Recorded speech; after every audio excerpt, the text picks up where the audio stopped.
How did an angry rapper from Detroit befriend Sir Elton John? Hello. Hello, you gorgeous thing. How are you? The pair first met at the 2001 Grammy Awards. Not only did their performance shock millions, it started a beautiful friendship. It turned out Eminem and Elton had more in common than either of them could expect. Both of them were bullied as children. I would change schools 2-3 times a year, and that was probably the roughest part. I was very kind of chubby. I was very insecure. I thought anything's better than this. But for both boys, it was worse when they got home. Eminem's mother struggled with addiction and took her anger out on her son, and Elton suffered constant criticism from his own mother. You never knew what kind of person would walk through the back door after work. Which one is it going to be today?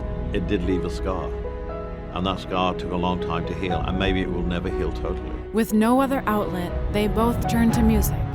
But after his best friend's death in 2006, Eminem began falling off the rails, and a year later, his wife left him. Scared and alone, Eminem filled the void in his life with dangerous substances. I just wasn't taking care of myself. I wasn't taking care of my body. I was in a pretty dark place.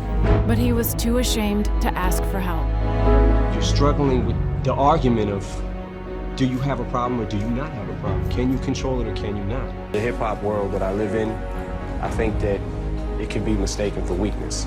And the last thing you want to do in hip-hop is admit that you're weak. When Eminem suffered an almost fatal overdose, it was a wake-up call. I had to admit that I had a problem. I had to be ready for myself. And he knew who to call for help. My biggest regret is taking drugs. You become unreasonable, and you lose touch of reality. Now, almost 30 years sober, Elton knew the path to recovery wasn't easy. And for 16 years, I couldn't say, I need help. You know, those 3 words which will save your life, I need help. And as soon as I said that, I was away and haven't looked back since. When I decided I wanted to get clean, I reached out to him because I knew that, you know, he had went through a similar thing. So it was like, okay, you know, from one addict to another, I need some advice. And that's the guy you think of calling is Elton John? Well, yeah, because, you know, he's a celebrity. He's been through it. He gave me some pretty good advice. He did? I mean, yeah, I still talk to him a lot. Wow. For a while, it was like he was calling me every other day to check on me from wherever he was at. With Elton's help, Eminem got sober and turned his life around, and celebrated 11 years of sobriety.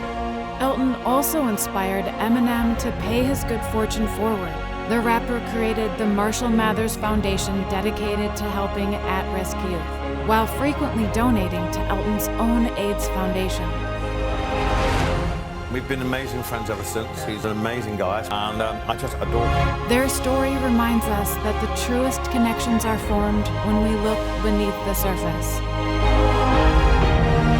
And asking for help doesn't make you weak. It helps you remain strong. Life is full of pitfalls.